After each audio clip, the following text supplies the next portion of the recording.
Gagasi FM is a media lifestyle brand that is mostly targeted to the Black urban listeners in KZN.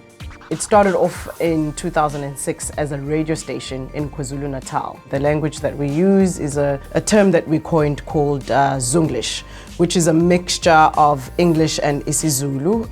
We like to call our target market the glocalists. It's people who are very local entrenched, but also have global aspirations. They are so upwardly mobile. They're always developing themselves and growing. But when it comes to local aspirations, they are very entrenched in their culture. We realized the need for digital transformation a long time ago. With an audience that we speak to, being youth and young adults, digital is a very big part of their experience.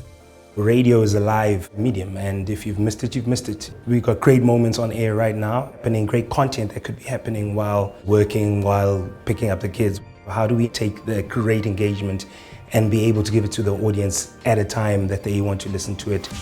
The app, it's an extension of what we have on air. So it is a place that our listeners can go to in case they've missed something.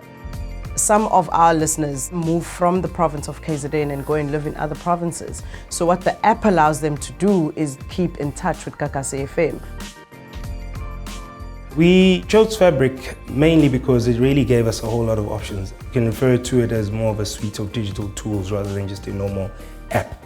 The flexibility with which it is able to adapt to the audience experience, that really is what made it stand out. Besides the fact that it's a place where we can have podcasts, can interact with people, they can interact with the presenters, it's about how we can cull information at the back end to get more info as to who it is exactly is listening to the station.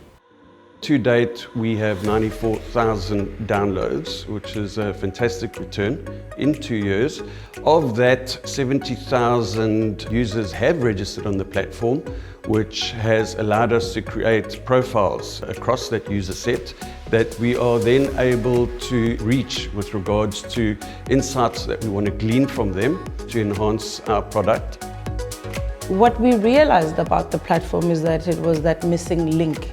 What it provided us is an opportunity to unlock consumer insights in real time and use our multi-channel offering in more innovative ways.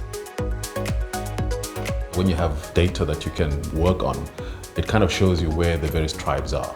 For example, if there are people who are sports oriented, let's create the platform where they can engage on that level. If there are people who are really into news, how can we customize our programming to make sure that if there's a story that breaks, we're able to cater for it. So we have a show called Sex in Daba every Thursday between 7 and 8 p.m. And we notice discernible spikes on the app every Thursday between that time. We stream it and we pre-record the podcast as well. There's always demand for the show because it's adult talk, because it's sex show. 7 is family time. An average listener may not be able to listen comfortably and discuss it. So you are able then to say, fine, I may not listen to it in real time, but I'll be able to catch up using the app. They are able to speak things that would not be comfortable to speak on traditional medium. We have insights and the data that we can prove to pitch to stakeholders and clients. For instance, how many of these people listen at whatever time. We understood our audience much more, deeply, which allows us to be able to then give solutions to our clients that go beyond just your traditional 30-second ad.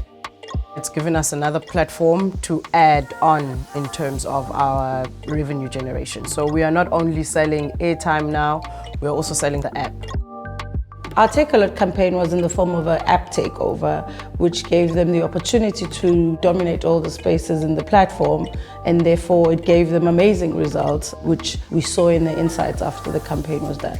Versus traditional digital platforms, which would give you engagement of about 2 to 3%. On the app, we saw engagement of about 8 to 12%. We also use the platform to communicate with our communities, and sometimes that's where our community reaches out to us if there's any issues that they'd like for us to speak about or even assist with. When COVID hit us in March 2020, we created a COVID-specific channel where we were able to upload information, and our users tuned into the channel on a daily basis to get that info. I remember during the civil unrest, we were able to do a survey to see how our people were affected. Even SMMEs, small businesses, how they were impacted. That way we were able to ascertain what type of need they need, in what way, and where in the province. We should have done it sooner. It provided us a platform for us to engage from a point of trust with our consumers. If your team is going to work with the Fabric team closely, you're going to be able to enhance your engagement with your audiences. It gives us solutions for our audience and also solutions for our clients. So it's a win-win.